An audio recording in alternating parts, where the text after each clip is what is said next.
शादी की खुशियों के रंग ड्रीम ड्राई के संग ब्राइड एंड ग्रूम के लिए junior best parlour dream dry for main and women.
The dreams bring back all the memories of everything we've been through.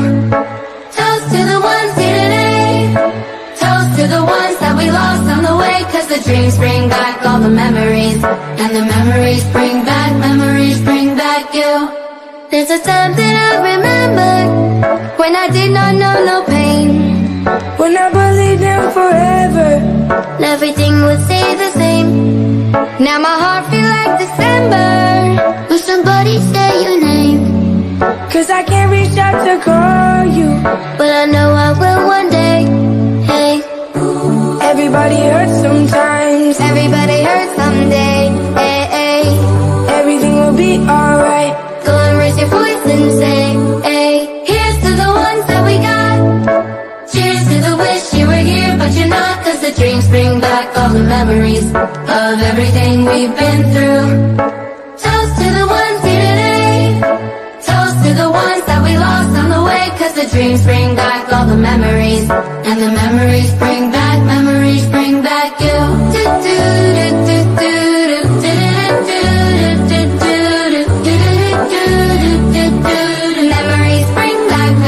bring back you. There's a time that I remember when I never felt so lost. When I felt like all the hatred was too powerful to stop. Ooh, yeah. Now my heart feels like an ember, and it's lighting up the dark. I'll carry these torches for ya, That you know I'll never drop. Yeah, everybody hurts sometimes, everybody hurts someday. Hey, hey, everything will be alright. go and raise your voice and say, hey, here's to the ones that we got. Cheers to the wish you were here, but you're not. Cause the dreams bring back all the memories of everything we've been through. Toast to the ones here today. Toast to the ones that we lost on the way. Cause the dreams bring back all the memories. And the memories bring back you.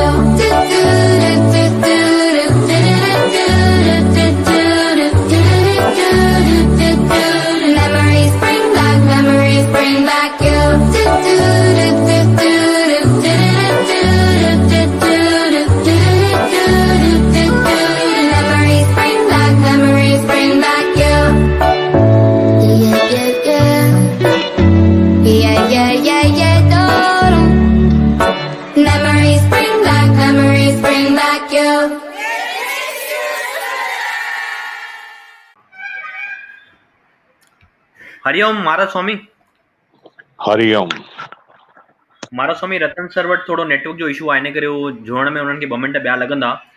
तेसि ताईं असां चाहींदासीं कि तव्हां मां कुझु असांखे 16 संस्कारनि जे बारे में असांखे ज्ञान ॾियो। जी, तव्हां छा ॼाणणु चाहींदव? त माने 16 संस्कार त ज़िंदगी जा ॾाढा मेन आहिनि। मूंखे चयो वियो आहे कि मां तव्हांखे वेदारंभ संस्कार खां वठी करे अंत्येष्टि संस्कार ताईं ॿुधायां। जी स्वामी जी, उहो ई ॿुधायो, उन बारे में तव्हां ज्ञान ॾियो ज़रूरु थोरो।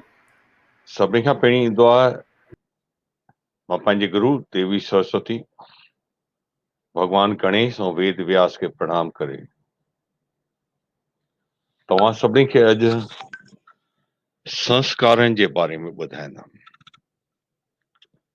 यज्ञोपवी संस्कार माने जणिनि जो संस्कार थियण खां पोइ वेदारंभ संस्कार प्रारंभ थींदो आहे। जणिनि जो संस्कार माने जेसि ताईं चरित्र जी शिक्षा न मिली आहे, जणिनि जे संस्कार में चरित्र जी शिक्षा ॾिनी वेंदी आहे ॿार खे कि तोखे सुठे चरित्र वारो थियणो आहे, तुंहिंजो करेक्टर सुठो हुजे, इन जे वास्ते तोखे ओथ खणणी आहे, जणिया इन जे वास्ते ई पाया वेंदा आहिनि। जे गायत्री जो जप कयो आहे ऐं ओथ खई आहे सुठे इंसान थियण वास्ते, उन्हनि खे ही वेद पढ़ाया वेंदा आहिनि। वेदनि में दुनिया भर जी ताक़त भरियल आहे, त इहे ताक़त के चरित्रहीन खे ॾियण सही न मञी वेंदी आहे। तंहिंजे करे जन्युनि जे संस्कार खां पोइ वेदारंभ जो संस्कार प्रारंभ कयो वेंदो आहे। वेदारंभ जे संस्कार में ॿार खे चारई वेद पढ़ाया वेंदा आहिनि। ऋग्वेद इहो पूरो विज्ञान आहे, सच खे ॿुधाईंदो आहे, साइंस खे ॿुधाईंदो आहे। सामवेद जीवन में प्यार जो रस, श्रृंगार जो रस भरे छॾंदो आहे। यजुर्वेद कर्म कांड सेखारींदो आहे। अथर्ववेद आर्थिक उन्नति प्रगति में अचण वारनि बाधाउनि खे बि मिटाईंदो आहे। चारई वेदनि में अजीब अजीब ताक़तूं भरियल आहिनि। जे वेद मंत्र पढ़िया आहिनि उहो जीअण सिखी वठंदो आहे। अॼु जे ज़माने जी सभिनी खां वॾी असांजी सिंधी समाज जी त ख़राबी, असां चवंदा आहियूं पुट इहे धर्मी किताब ॿुढापे में पढ़जांइ। मां इहो चवंदुमि स्कूली किताब जेके बि असां पढ़ूं था, ॿारनि खे पढ़ायूं था, इहे ॿारनि खे हिकु पैसो कमाइण जी मशीन ठाहींदा आहिनि। पर जे कीअं जीअण जा छा तरीक़ा आहिनि, सुठो इंसान कीअं थीजे, कंहिंसां कीअं व्यवहार कजे, जिंदगी में कहिड़ी तकलीफ़ अचे त उनजो सामनो कीअं कजे, देवताउनि जो साथ कीअं मिले, दुनिया जो साथ कीअं मिले, इहे सभु ताक़तूं वेदनि सां मिलंदियूं आहिनि। पहिरीं ज़माने में वेद पढ़ाइण खां पोइ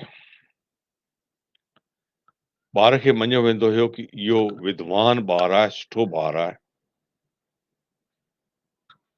ऐं उन खां पोइ उनजो केसांत संस्कार थींदो हुयो। जॾहिं उनजी चारई वेदनि जी पढ़ाई पूरी थी वेंदी हुई, उपनिषद पढ़ी वठंदो हुयो, आगम ग्रंथ पढ़ी वठंदो हुयो, पुराण पढ़ी वठंदो हुयो, तंहिंखां पोइ चवंदा पुट वञ हाणे तूं दुनिया में लड़, हाणे तूं दुनिया खे लड़ण जे लाइक़ु थियो आहे। त पोइ उनखे जेके गुरुकुल जा वस्त्र हूंदा हुया, वार वॾा वॾा थी वेंदा, उहे सभु कटाए कंदा हुया। इहे बि मंत्रोच्चारण सां रिवाजनि सां थींदा हुया। इनखे चवंदा हुया केसांत संस्कार। तंहिंखां पोइ समावर्तन संस्कार थींदो हुयो। इन में माउ पीउ कपिड़ा मोकिलींदा हुया, नया कपिड़ा ॿार पाईंदो हुयो, ऐं उनखे स्नातक जी पढ़ाई, विद्वान ॿार जी डिग्री मिलंदी हुई, उपाधि मिलंदी हुई। ये उपाधि खणी करे हो गुरुकुल खां गुरु जी आशीष वठी करे समावर्तन संस्कार खां पोइ ॿाहिरि निकिरंदो हुयो। तंहिंखां पोइ हू गृहस्थ आश्रम में प्रवेश कंदो हुयो। इहे असांजा संस्कार हूंदा हुया। अॼु असांजे संस्कारनि में इहे सभु संस्कार असां यज्ञोपवीत संस्कार सां कठो ई करे सघंदा आहियूं। हिकु फॉर्मेलिटी रहिजी वई आहे, वेदारंभ संस्कार, केसांत गोदान संस्कार और समावर्तन संस्कार, ये फॉर्मेलिटी थी विया आहिनि। सामान्यतया 5 मिंटे में सभु संस्कार थी वेंदा आहिनि। तंहिंखां पोइ असां सिधो ईंदा आहियूं विवाह संस्कार। इहो ॾाढो ई महत्वपूर्ण आहे, पर ॾाढी वॾी मां चवां ग़लति ॻाल्हि आहे असांजे समाज में कि असां छा कंदा आहियूं, विवाह संस्कार खे शॉर्ट में शॉर्ट करण जी कोशिश कंदा आहियूं। ये विडंबना आहे असांजी कि असां ब्राह्मण खे चवंदा आहियूं 1.5 कलाक में शादी पूरी कर, कलाक में शादी पूरी कर, जेतिरो जल्दी थी सघे पूरी कर। जॾहिं कि विवाह संस्कार ॿिनि आत्माउनि खे मिलाइण जो तरीक़ो आहे। इन में ॾाढी वॾी ताक़त लॻंदी आहे। विद्वाननि जी ब्राह्मणनि जी ताक़त सां ई 2 ॿार जी ॿिनि आत्माउनि खे एकाकार कयो वेंदो आहे। ऐं इहो ॿांझाइण बि ॾाढो ज़रूरी थींदो आहे कि तूं करी छा थो पियो। इहे सभु ॻाल्हियूं हिन में लुप्त थींदियूं थी वञनि शॉर्टकट करण जे चक्कर में। पहिरीं असां ॿार खे सामंजस्य यज्ञ बि कराईंदासीं, अॼुकल्ह असां उहो बि छॾे छॾियो आहे, छोकि शॉर्टकट जे चक्कर में। मां सभिनी भाउरनि भेणनि खे अॼु प्रार्थना कंदमि, तव्हां ॾखणा महाराजनि खे पूरी ॾियो था त कम बि पूरो वठो। पंहिंजे ॿार जी सेफ्टी ॾिसो, उनजो फ्यूचर ॾिसो। तव्हांखे इहा ख़बर बि न हूंदी कि विवाह थींदो छा आहे, शादी में कहिड़ियूं शर्तियूं आहिनि, कहिड़े कंडीशन ते शादी थिए थी, ऐं आत्माउनि जो मिलान कीअं थो थिए। वेद मंत्र ॿिन्ही आत्माउनि खे मिलाए करे हिकु कंदा आहिनि। तव्हांजे असांजे इन चक्कर में, शॉर्टकट जे चक्कर में ब्राह्मणनि वेद पढ़ण ई छॾे छॾिया आहिनि ऐं उन्हनि खे इहो ख़बर ई कान्हे कि ऋग्वेद ऐं अथर्ववेद आदि में शादी जे बारे में छा छा चयल आहे। जो इहे सभु ॻाल्हियूं संक्षेप में बि ॿारनि खे ॿुधाए छॾे त असांजे धर्म में जीअं प्रचार आहे, हिंदू धर्म हिकु अहिड़ो धर्म आहे जिन में खाली 1 वे एंट्री आहे, तलाक नाले जो अखर ई कान्हे। इन सभिनी धर्मनि में तलाक जो वर्णन कयल आहे, असांजे धर्म में तलाक नालो आहे ई कान्हे। हिकु दफ़ा जेका शादी थी आहे उहा 7 जन्मनि जी शादी मञी वेंदी आहे ऐं हर जन्म पहिरियों जन्म ई मञियो वेंदो आहे। वरी सां ॿिए जन्म में वरी सां 7 जन्मनि वास्ते फेरा थींदा आहिनि। असांजे हिंदू संस्कृति में विवाह जे हिकु स्टेप जो, हिकु कदम जो ॾाढो वॾो महत्व आहे। असां उहे सभु महत्व गायब कंदा विया आहियूं। इहा असांजी हिकु विडंबना आहे। मां सभिनी भाउरनि खे भेणनि खे हथ जोड़े करे प्रार्थना कंदमि, थोरो विवाह जे हिन पद्धति खे सम्झो। हथ जोड़े करे सभिनी खे प्रार्थना आहे कि तव्हांजो ब्राह्मण सां सुठो कमु घुरंदव त उहे पढ़ंदा बि, सम्झण जी कोशिश बि कंदा ऐं आउटपुट बि सुठो ॾींदा तव्हांखे। अॼु शॉर्टकट जे चक्कर में सभु हली विया। मां कंहिंसां बि पुछां, भाई पहिरियों फेरो छो था पायो? पहिरियों फेरो ई इन वास्ते थींदो, असां ॿार खे सेखारींदा आहियूं, पुट कर्तव्य प्रधान अथई, अधिकार कान्हनि। तोखे इहे कदम ते कसम खणी आहे कि मुंहिंजो कर्तव्य प्रधान थींदो ज़िंदगीअ में।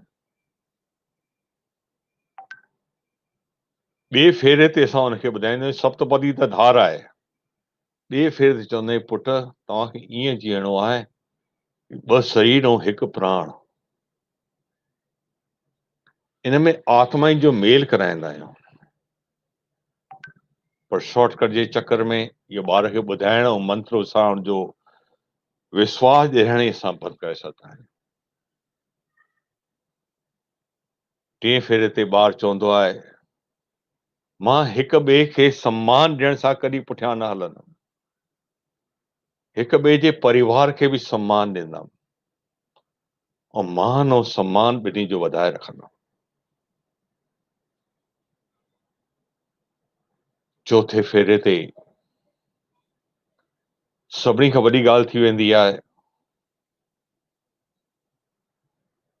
चौथे फेरे ते अची करे कि भाई मां हिकु आदर्श जी कोशिश कंदुमि। इन जा जेके बि सिद्धांत आहिनि मां सभु स्वीकार कंदुमि। इन जे वास्ते असां ॿुधंदा आहियूं, पुट वेदनि जा इहे पेज ते इहे पन्ना ते ज़रूरु पढ़जांइ,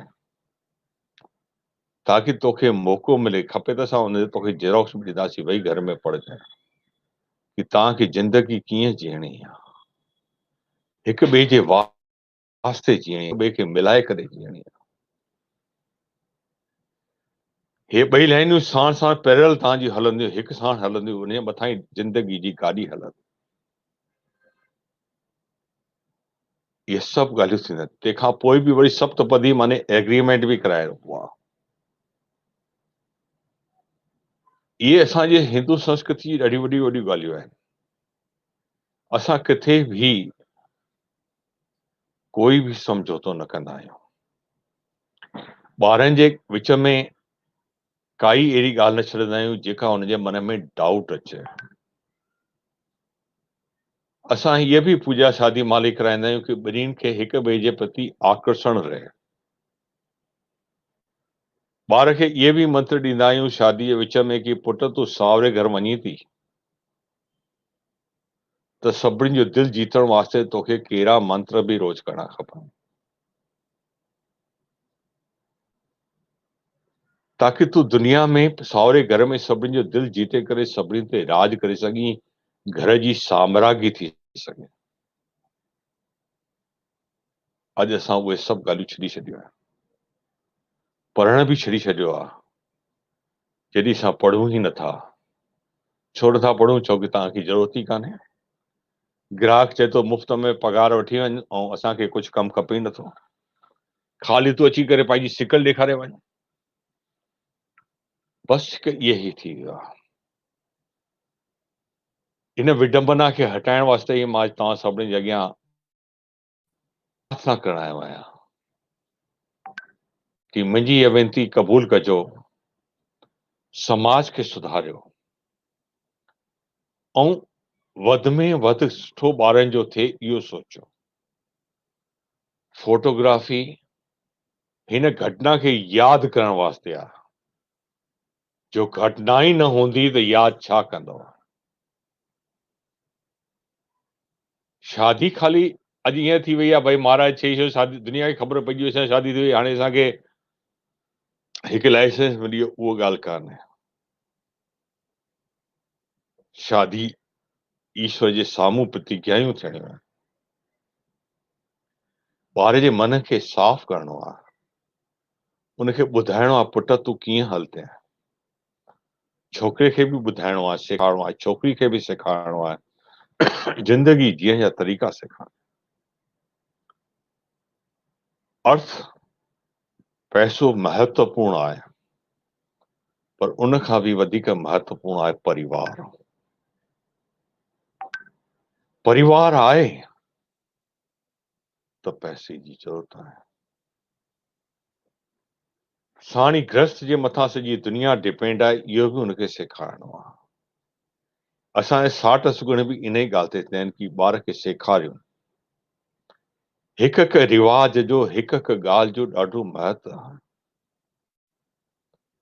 पर दुर्भाग्य, विडंबना असांजी कलयुग जी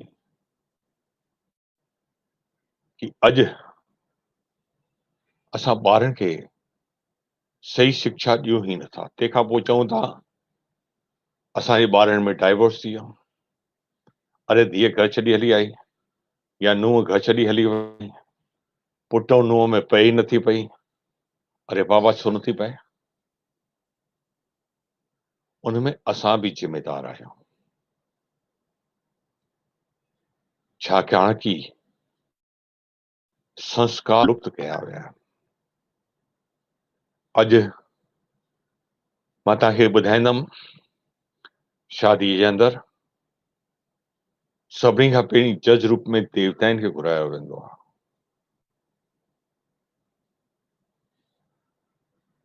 तंहिंखां पोइ छोकिरे छोकिरी प्रतिज्ञा कंदा आहिनि,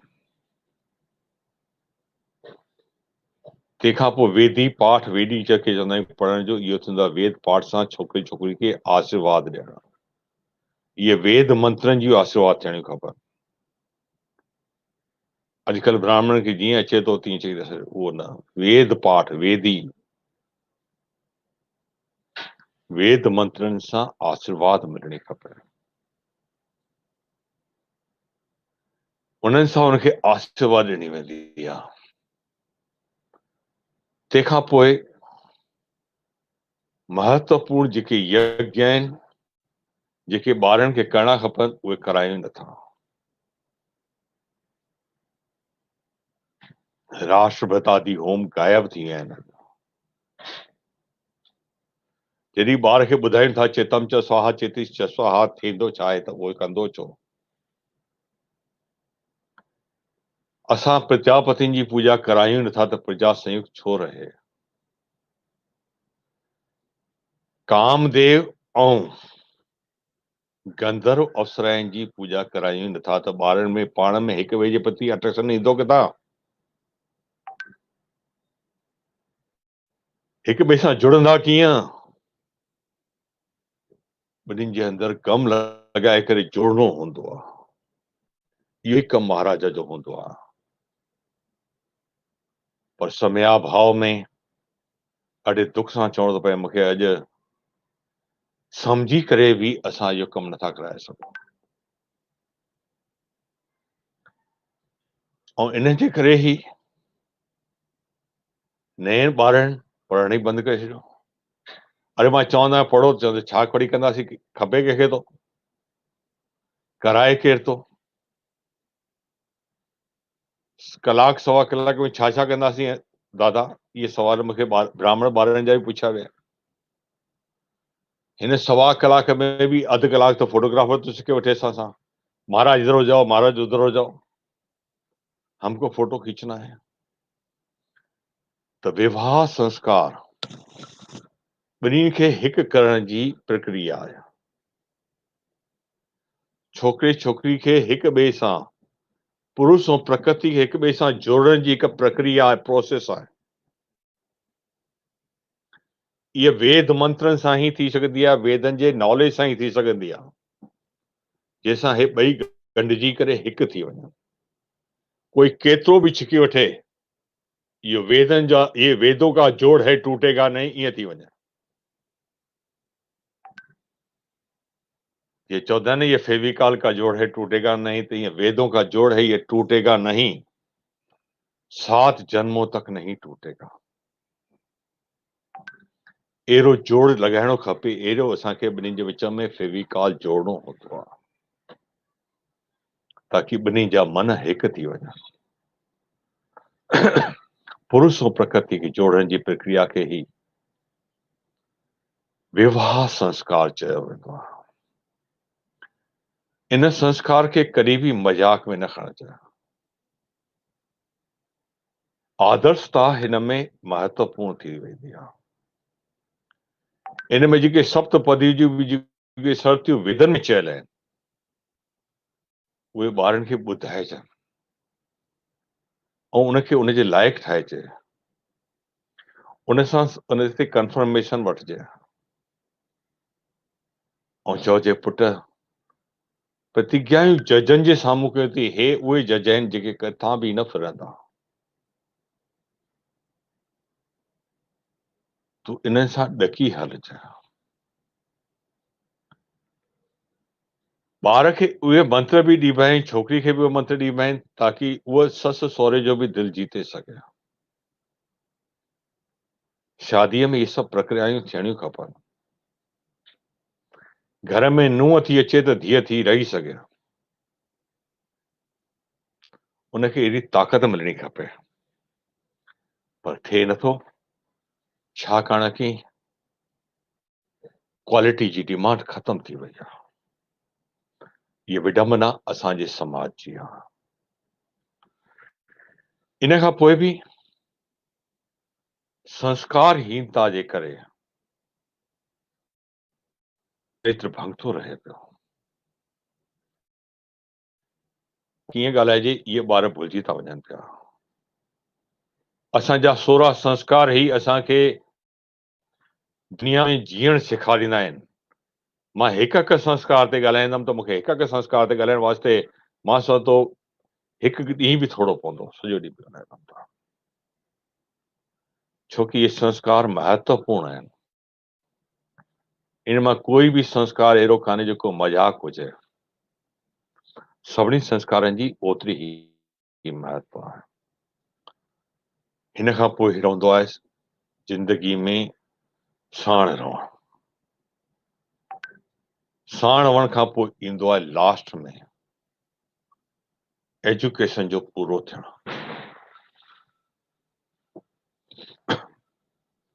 शादी जो हिकिड़ो अहिड़ो यज्ञ आहे, विवाह यज्ञ हिकिड़ो अहिड़ो यज्ञ आहे जंहिंमें कॾहिं पूर्णाहुति न थींदी आहे। इहो यज्ञ पूरो न थींदो आहे। इहो तेसि ताईं हलंदो रहंदो आहे जेसि ताईं असां जिंदा आहियूं। पंहिंजे जीअण ताईं असांखे इहो रिश्तो निभाइणो हूंदो आहे। इहो रोज़ जो यज्ञ आहे।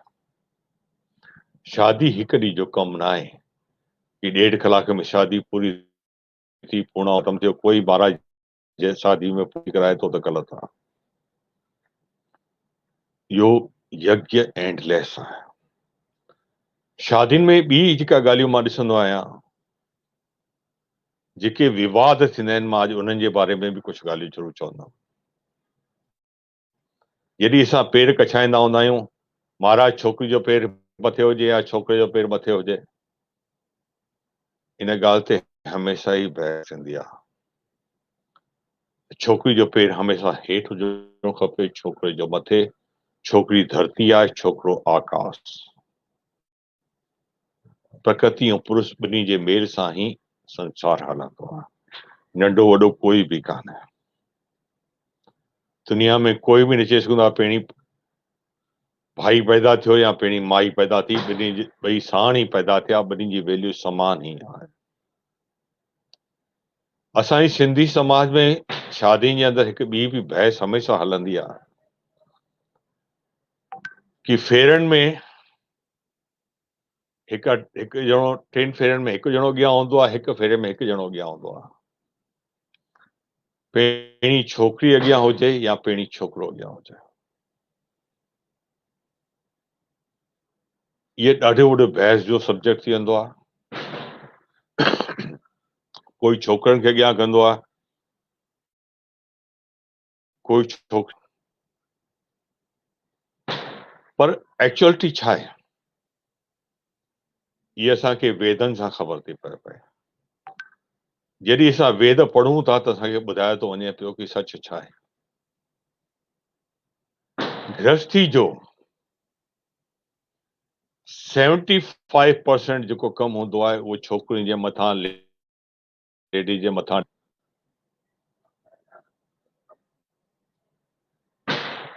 मायूं हूंदियूं आहिनि जेके 75% गृहस्थी खे संभालींदियूं आहिनि।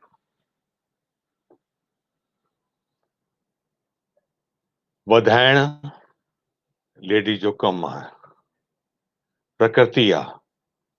फैलाइण लेडीज जी प्रकृति आहे। चवंदा आहिनि न, रायता फैलाना, इहो माई जो कमु आहे। पर भाई जो कमु हूंदो आहे उनखे संभालण। जेको कुझु उहो करे थी उन ॻाल्हि खे एक्सेप्ट करे संभालण। वेदनि जे हिसाब सां 2 फेरा पहिरीं छोकिरी जा अॻियां हुजणा खपनि, छोकी सॼी काइनात में गृहस्थी जा 75% कम माइन जा थींदा आहिनि। तव्हां घर में बि ॾिसंदव, असांजी चाहे माता हुजे, चाहे भेण हुजे, चाहे ज़ाल हुजे, चाहे धीअ हुजे, सॼो कमु करे ईंदियूं आहिनि। लास्ट में पुछे भाई फाइनल करे छॾियो, भाई मां पंहिंजे घोट सां सलाह कयां, उहो चवंदो त हा। बसि उहो राष्ट्रपति जी जेको चोथों फेरो आहे, चोथों अधिकार आहे कंप्लीट करणु, उनखे राष्ट्रपति जी मोहर लॻाइण, इहो ई कमु भाईअ जो। 25% ते उनखे संभालण जो जेको कमु आहे, जेको 2 फेरा छोकिरी वधाईंदी, उनखे संभालण जी जेकी ज़िमेदारी आहे, उहो अंतिम निर्णय जेको आहे उहो पुरुष जो आहे। अंतिम निर्णय जो असां छोकिरी खे ॾेई छॾंदासीं त उहो फैलाईंदी रहंदी, त जेके 2 फेरा पहिरीं छोकिरी जा हुजनि, छोकिरी अॻियां रहे, चौथे फेरे ते भाई अॻियां अचे, उहो उनखे संभाले सघे। जेतिरो कुझु उहो फैलाए थी, उनखे संभालण जो हक़ उनखे आहे। ऐं इहो तव्हां प्रैक्टिकल व्यवहार में बि ॾिसंदव। अंत में अची करे डिसीजन सिधा मां पंहिंजे घोट सां पुछां, असां बि पुछंदा आहियूं, मां मुंहिंजी करे छॾियो कमु, अरे भाई सभु ठीकु आहे, सभु ॻाल्हाए वठंदियूं, सभु कंदियूं फाइनल, भाई मां पंहिंजे घोट सां पुछी करे ॿुधाईंदो। इहो लास्ट जो जेको स्टेप आहे न, इहो ई स्टेप भाई खे अॻियां हूंदो आहे। प्रकृति ऐं पुरुष में पुरुष जो कमु 25% ई रहंदो आहे। गृहस्थ संभालण में गृहस्थ धर्म जो 75% सभु ॻाल्हियूं लेडीज जे हथ में। इहे असांजी धर्म लेडीज खे मान्यता ॾिनी आहे। विवादनि में इहे 2 ॻाल्हियूं मेन हूंदियूं आहिनि।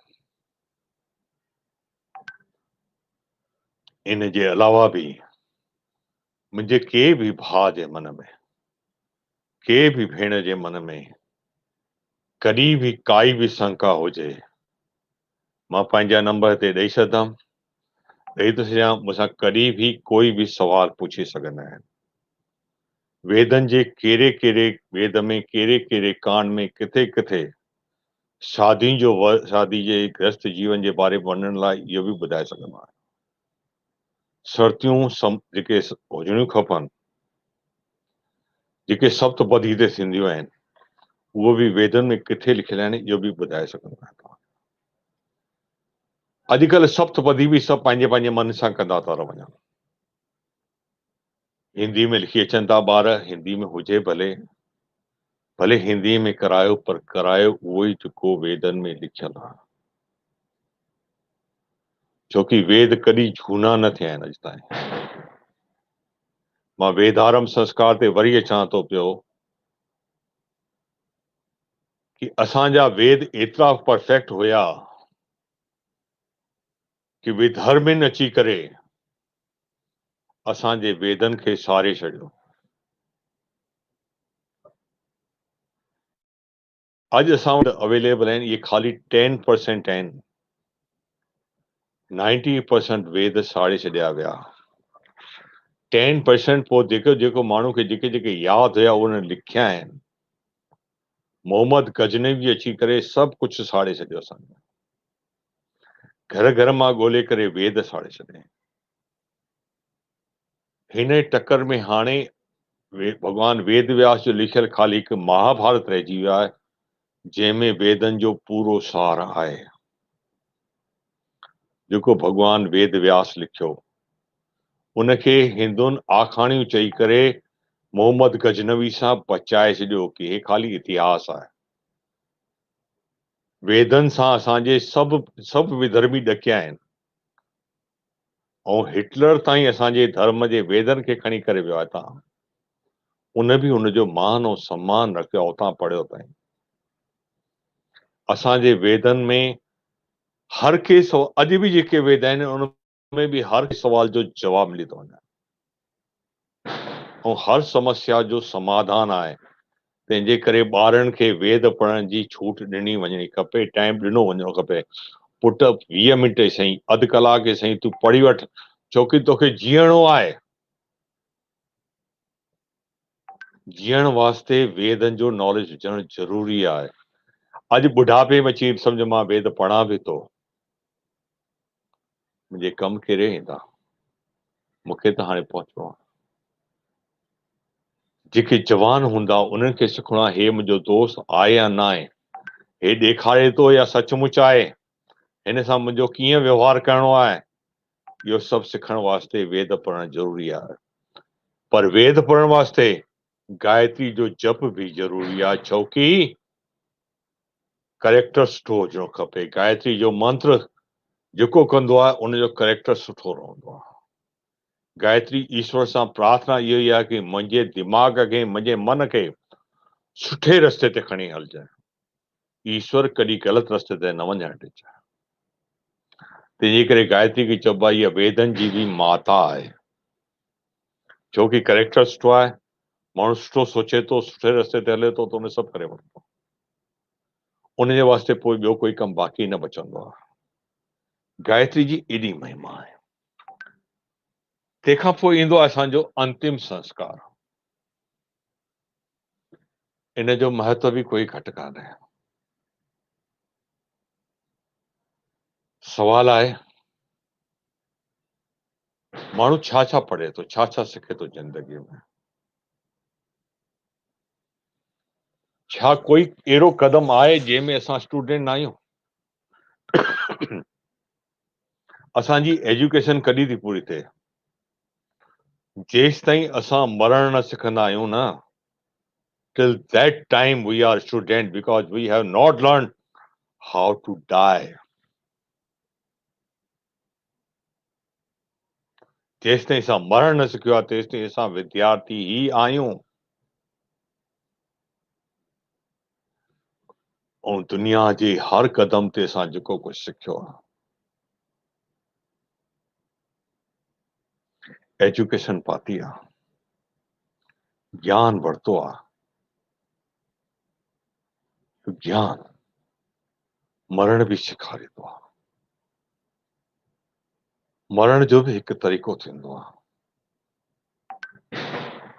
कि मरिजे पाण अहिड़े ढंग सां कि शांति सां विसरी छॾिजे। मरण महिल हर के प्राणी खे ख़बर पइजी वेंदी आहे, इहो ट्रू फैक्ट अथव कि मरण खां 2 मिंट पहिरीं ई सही प्राणी खे ख़बर पवंदी आहे कि आई एम गोइंग टू डाई। ये 2 मिंट भी काफ़ी हूंदा आहिनि।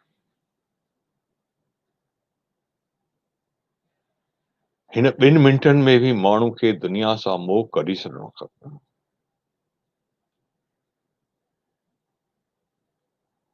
ऐं ईश्वर जे पासे मन लॻाए छॾिणो खपे। मरण जो सभिनी खां सुठो तरीक़ो इहो ई थींदो आहे। 2 मिंट पोइ त पाणी निकिरी वेंदो मोह दुनिया सां, रखंदव छा, कुझु बि कंदव। 2 मिंट पोइ त देह छॾणी ई आहे।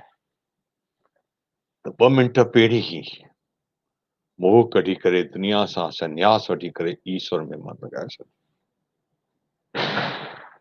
इहो अंत्येष्टि जो सभिनी खां पहिरियों सिद्धांत आहे। अंतिम संस्कार जो पहिरियों सिद्धांत आहे। मरण महिल इहो असांजो लास्ट संस्कार थींदो आहे, अंत्येष्टि संस्कार।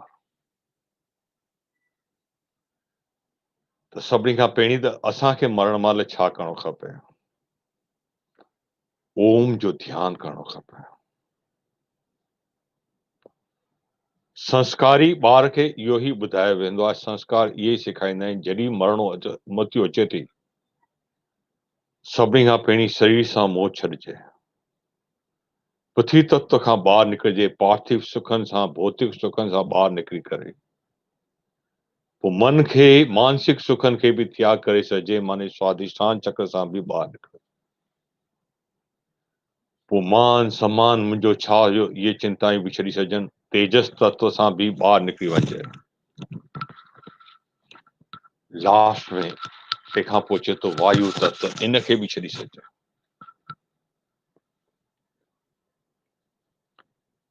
पोइ आकाश तत्व खे बि छॾी करे पंहिंजे हिते दिमाग़ ते अची करे बीठे। मूलाधार चक्र, स्वाधिष्ठान चक्र, मणिपूरक चक्र, अनाहत चक्र, विशुद्धि चक्र मां पार थी करे आज्ञा चक्र ते अची करे बीठो आहे। हिते ध्यान में पाण खे ओम जो जप कंदो रहिजे ऐं हितां खां पोइ पाण खे मथे खणी वञे सहस्रसार चक्र में। सते दरवाजे ते जय विजय तव्हांजी वॾी ॻाल्हियूं कंदा, तव्हांखे उते उन जे चक्र में न पई करे ओम जे ही जप सां ईश्वर खे यादि करे शरीर जे खे प्राण वायु खे छॾी सघे। इहो आहे लास्ट जो संस्कार जेको असांखे करणो आहे। या अॻियां जा संस्कार असांजा ॿार असांजे वास्ते कंदा, उहो अंत्येष्टि संस्कार जो ॿियो चरण आहे। कंहिंखे कुझु पुछणो हुजे त भले पुछी बि सघंदा आहियो, मूंसां काई बि ॻाल्हि करे सघंदा आहियो। हाँ, महाराज सभी कार्यक्रम के अॻियां खणूं था, विच मां कंहिंखे सुवाल अचे त पुछूं था। भले। असां